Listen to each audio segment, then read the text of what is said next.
পরিপাটি সংসার, পরিপাটি বেডরুম, এটা যদি মনের মতো যদি হয়, গোছানো টিপটপ সবসময় থাকে, তাহলে কেমন লাগে। আমাদের মতো গৃহিণীদের কিন্তু আমাদের এই বেডরুমটাই কিন্তু সারাদিনের শান্তির জায়গা। হ্যালো এভরিওয়ান, কেমন আছেন সবাই? আশা করি যে যেখানে আছেন সবাই ভালো আছেন, আমরাও ভালো আছি। নতুন আর একটি সুন্দর ব্লগের সাথে সবাইকে স্বাগত জানাই। আর এই তো দেখো, এখন বেডরুমে কাজে লেগে যাবো। তো জামা কাপড় কিছু অগোছালো আছে, সেগুলো একটু গুছিয়ে রেখে দেবো জায়গা মতো। আর এখন বেডরুমটা সুন্দর করে ক্লিন পরিষ্কার করে নেব।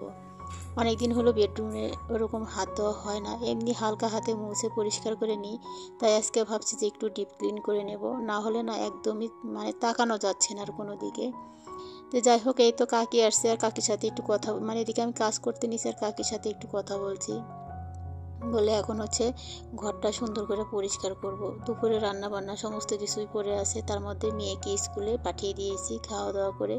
সকালে রান্না করছিলাম সিদ্ধ ভাত, ডিম ভাজা। তো মেয়েকে পাঠিয়ে দিয়ে তারপরে আমার কাজে লেগে পড়লাম। আর সকালে না ওইরকম কাজ হয় না, মেয়েটা যেহেতু সকাল সকালে স্কুল থাকে, তাকে খাইয়ে দাইয়ে পাঠিয়ে দিয়ে তারপরে আমার কাজগুলোতে হাত দিই। তো যাই হোক, দেখো এখন একটু মাংস ভিজিয়ে রাখছি, আর এখন ভিজিয়ে রাখবো। আর এদিকে কাজগুলো সারতে সারতে মাংসটাও ছেড়ে যাবে, পরে রান্না করে নেব। আর এখন না ঘরে যে হাত দিচ্ছি, ঘরের মধ্যে অনেকগুলো কাজ আছে, অনেকটাই সময় লাগবে ঘরটা পরিষ্কার করতে। এমনি দূরের থেকে কিন্তু বোঝা যায় না যে ময়লা হয়েছে, কিন্তু এই ছবির ফটোর ফ্রেমগুলোর মধ্যে দিয়ে অনেক পরিমাণ ময়লা ধুলো জমে গেছে। পুজোর আগেতে এগুলা পরিষ্কার করছিলাম, পুজোর পরেতে আর এগুলাতে হাত দেওয়া হয় নাই, তাই অনেকটাই ময়লা হয়ে গেছে। তাই চোখে পড়ছে আর কি। তাই ভাবলাম যে না, আজকে অনেকটা হাতে সময় আছে, আজকে যেহেতু বেশি একটা কিন্তু বেলা হয় নাই, মাত্রই মেয়েকে স্কুলে পাঠিয়ে দিছি, এখন সারাটা দিনই পড়ে আছে। ওই জন্য না আমি সকালে আজকে চানও করি নাই, না হলে তো সকালে বেশিরভাগ চান করি। আর এইগুলা কাজগুলো সারবোর জন্য আর কি। ওই সাইডটা মুছে চলে আসলাম, এই সাইডের উপরের ফটো ফ্রেমগুলো সুন্দর করে মুছে নেব। আর মার যে ছবিটা না কয়েকদিন পর পরে তো এটা মুছে পরিষ্কার করে নিই, তারপরেও না অনেকটাই ময়লা হয়ে যায়। এটা যেহেতু কাগজের ফুল, ওই কাগজের ফুলের মধ্যে সমস্ত ময়লাগুলো যে আটকে থাকে, তাই সুন্দর করে একটু মুছে নিলাম টিভির পিছনে সমস্তটাই। আজকের ভিডিওটা অনেকটাই বড় হয়ে যাচ্ছিল, সেই কারণে পুরো ভিডিওটা আর দিলাম না, ছোট্ট একটা ভিডিও দিলাম। অনেক বড় ভিডিও হয়ে গেলে 15 মিনিটের বেশি ভিডিও হয়ে গেলে না আমার গ্যালারিতে নামে না, সেই কারণে আমি 15 মিনিটের বেশি ভিডিও দিতে পারি না। আমার গ্যালারিতে ওরকম জায়গা হয় না, সেই কারণে আর কি। মেমোরি আছে, তারপরও এরকম সমস্যা। তো যাই হোক, এই তো এখন ওয়ার্ডরোবের উপরটাও মুছে নিচ্ছি, আগেও শোকেসের উপরেরটাও মুছে নিছি। অনেক পরিমাণ দেখি ধুলো জমে গেছে, তাই মুছে পরিষ্কার করে নিলাম। আর গোছানো গাছানো পরিষ্কার পরিচ্ছন্ন থাকলে নিজের মনের মধ্যে যেমন শান্তি লাগে, তেমন ঘরের দিক তাকালেও না ভীষণ ভালো লাগে, চোখটা কিন্তু একদম জুড়িয়ে যায়। তো যাই হোক, সেরকম রাখারই চেষ্টা করি সবসময় আমার এই বেডরুমটাকে। আর আমার এই বেডরুমটাকে আমার অনেক ভালো লাগে। আর আজকে সোফার কাভারটা একটু বদলে দেব। আর না এরকম যে রেখে দিছি, অনেকটাই ময়লা দেখা যায়।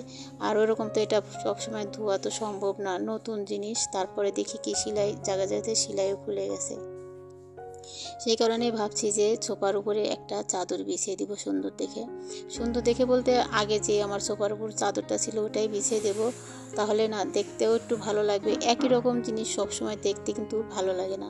চাদরটা বিছানোর পরে না অনেকটাই সুন্দর লাগছিল। কথাই আছে না, যত্ন করলে কিন্তু রত্ন মেলে। যে কোনো জিনিসে তুমি যদি যত্ন করো, তাহলে কিন্তু সেই জিনিসটার মানটা যেমন বেড়ে যায়, দেখার টেকসই কিন্তু এরকম হয় আর কি। তাই ঘরের জিনিসগুলো কিন্তু সবসময় আমি পরিষ্কার পরিচ্ছন্ন রাখারই চেষ্টা করি, সেই কারণে আমার জিনিসগুলো কিন্তু অনেক দিনই টেকসই করে আর কি। তো যাই হোক, প্রথম জীবনের সংসার যখন শুরু হয়, তখনই কিন্তু আমার এই ফার্নিচারগুলো করা, তখন থেকে কিন্তু ভালোই আছে। এগুলো কিন্তু তেমন একটা টেকসই করে না, কিন্তু তারপরে আমার জিনিসগুলো কিছুই হয় নাই, ভালোই চলছে আর কি। জানি না আর কতদিন চলবে, যত্ন করি জন্যই কিন্তু মনে হয় এত ভালো থাকে আর কি। আমি কিন্তু এর মধ্যেই সমস্ত কিছুই রাখি, জামা কাপড়ের থেকে শুরু করে এই ওয়ার্ডরোবটা। আমার নতুন জীবনের সংসার যখন শুরু হয়, তখন থেকে আমার এই জিনিসটা ব্যবহার করি। অনেকেরই ওয়ার্ডরোবের এই ড্রয়ার খুলে যায়, পিছনের ভোরটা খুলে যায়। আমার এ পর্যন্ত কিছুই হয় নাই, অনেকটাই ভালো ছিল আর কি। তো যাই হোক, এই সাইডে চলে আসলাম। সোফাটা একটু মুছে নেব, আগে মুছে নিয়ে এর উপরেই চাদরটা বিছিয়ে দেব। আর চাদরটা বিছিয়ে দিলে কি হবে, মানে নিচের যে কাভারটা আছে ওটা যেমন ময়লা হবে না, ওটা কিন্তু আবার ভালো থাকবে। কয়েকদিন হলে ভাবছি যে এটা হচ্ছে মানে উপর দিয়ে একটা চাদর বিছিয়ে দেবো, সেটা আর মানে কাজের চাপে আর সেটা আর হয়ে উঠছে না। তো আজকে ভাবছি যে যেহেতু ঘরটা আজকে পরিষ্কার করবো, সেই কারণেই সোফার চাদরটা একটু বদলে দেব। আর চাদরটা বিছানোর পরে না অনেকটাই ভালো লাগছিল আর কি। সবসময় যেমন একই রকম জিনিস দেখতে ভালো লাগে না, তেমন চোখেরও তো একটা সৌন্দর্য আছে, তাই না? তো যাই হোক, একটু ঘরের মধ্যে একটু পরিবর্তন করলে কিন্তু মন্দ না দেখতে, আর নিজের কাছেও ভালো লাগে। তো যাই হোক, সবার চাদরটা একটু বদলে দিচ্ছি, দিয়ে এই সাইডটা একটু মুছে আবার পরিষ্কার করে নেব। টেবিলটা মুছে নিছি, আর এখন এটাই বিছিয়ে দেব। এখন যেহেতু কোনো কাগজ টাগজ কিছুই কিনি নাই, এটা দিয়ে চালিয়ে যাচ্ছি যতদিন চলে আর কি। কিন্তু অনেকে এসে বলে এটা কোথায় থেকে কিনছি আমি, কিন্তু এটা না অনেক দিন আগে আমি বাসার উপরে থেকে কিনছিলাম। তখন না বাইরে মানে বাসার উপরে ওরকম শাড়ি কাপড়ওয়ালা আসতো, অনেক কিছু নিয়ে আসতো, তখন এটা কিনছিলাম। তখন ভাবছিলাম যে এটা হচ্ছে ছোট হবে টি টেবিলের, কিন্তু না, সেই কারণে অনেক বছর আমি ব্যবহার করি নাই, অমনি রেখে দিয়েছিলাম। কিন্তু এখন দেখি যে না, ভালোই হয়, সেই কারণে এখন আবার বিছিয়ে রাখছি। এদিকে হচ্ছে ঠাকুর আসছে সিধা নিতে। তো আজকে যেহেতু দ্বাদশী তো 2 দিন, একাদশী 2 দিন পড়ছে, যেমন দ্বাদশীও 2 দিন, সেই কারণে আমরা তো কালকে করছি। আর আজকে ঠাকুর হচ্ছে সিধা নিতে আসছে, তাই ওনাকে একটু সিধা দিয়ে দিলাম। শাশুড়ি মাকে এখন খেতে দিয়ে দিব, আর আমি একটু পরে খাবো। ওনাকে খেতে দিয়ে দিচ্ছি। সকালে রান্না করছি সিদ্ধ ভাত আর ডিম ভাজা। তো যাই হোক, কালকে এই ভিডিওটা ছাড়ার কথা ছিল, সেটা আর পারি নাই। কালকে আমাদের এখানে মানে একটু সমস্যা হয়েছে আর কি, পরবর্তী ব্লগে শেয়ার করব। সেই কারণে আর ভিডিওটা ছাড়তে পারি না। কত এডিট করছি পুরোটাই, কিন্তু ভয়েসটা অর্ধেক দিয়েছিলাম, সেটাও আর কমপ্লিট করতে পারি নাই, আর ভিডিওটাও ছাড়তে পারি না। সারাদিন ওখানেই ছিলাম, সন্ধ্যার দিকে বাসায় আসছি, সারাদিন না খাওয়া।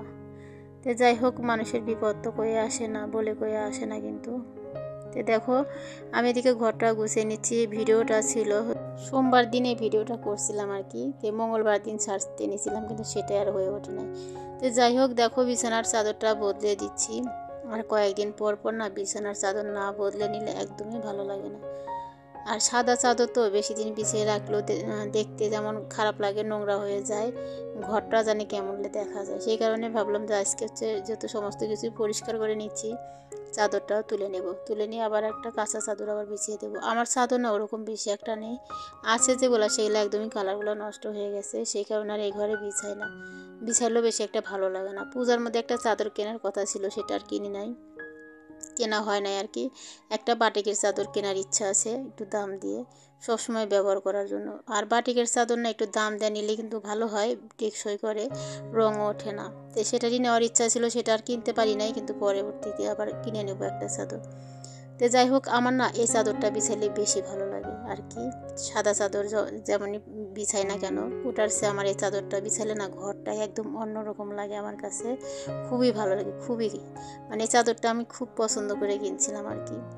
তো যাই হোক, চাদরটা বিছাইলে ঘরের লুকটাই অন্যরকম হয়ে যায় আর কি। দেখো, বিছানার মধ্যে মশারিটা অমনি রেখে দিলাম, মশারির কাভার আছে, কুশন কাভার আছে, ওর মধ্যেই রাখি। কিন্তু এখন আর মানে তাড়াহুড়া করে কাজগুলো সেরে নিচ্ছি, অনেকটাই বেলা হয়ে গেছে তো সেই কারণে। আর এখন না একটু খেয়ে নেব, এখন হচ্ছে ঘর দরগুলো একটু ঝাড়ু দিয়ে নেব, আগে খাওয়া দাওয়াটা কমপ্লিট করি। খাওয়া দাওয়া কমপ্লিট করে তাহলে টেবিলটা মুছে পরিষ্কার করে রেখে তারপরে ঘর দর ঝাড়ু দিয়ে মুছে একবারে বের হয়ে যাবো ঘরের থেকে, তাহলে কিন্তু কাজগুলো একটু গোছের হয়ে যাবে আর কি। পরে এগুলো মুছে টুছে আবারও যাবো, পরে আবারও খেতে আসবো, তখন আবার একটা ঝামেলা মনে হয় আর কি। সেই জন্যে আবার খাওয়া দাওয়াটা সেরে নিচ্ছি, যেহেতু এখন পূজাটা করব না, পূজা একটু পরে করব, দেরি হবে, অনেকগুলো কাজ আছে আমার, সেগুলো সারবো, তারপরে আমি চান করব।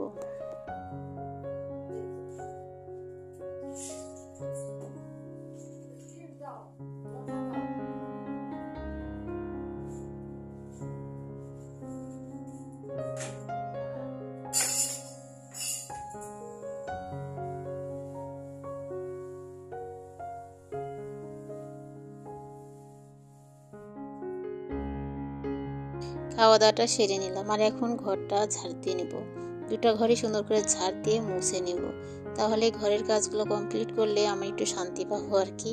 তো দেখো, আর আজকের ভিডিও আর বেশি একটা বড় করব না, এখানেই শেষ করে দেব। আবারও দেখা হবে নতুন ব্লগের সাথে। ততক্ষণ সবাই ভালো থাকবেন, সুস্থ থাকবেন। সবাইকে ধন্যবাদ জানাই আমার সাথে থাকার জন্য, আমার ভিডিও দেখার জন্য, সুন্দর সুন্দর কমেন্ট করার জন্য। তো যাই হোক, দেখো ঘর দুয়ারগুলো ঝাড়ু দিয়ে নিচ্ছি। আর এখন তোমাদেরকে ফাইনাল লুকটা দেখাবো, এখন ঘরটা কেমন লাগছে। তোমাদের কাছে যদি একটু হলেও ভালো লাগে আমার মতো, তাহলে প্লিজ একটা লাইক করে দিও আর কমেন্ট করে জানাইও তোমাদের কাছে আমার ঘরটা কেমন লাগছে আর কি।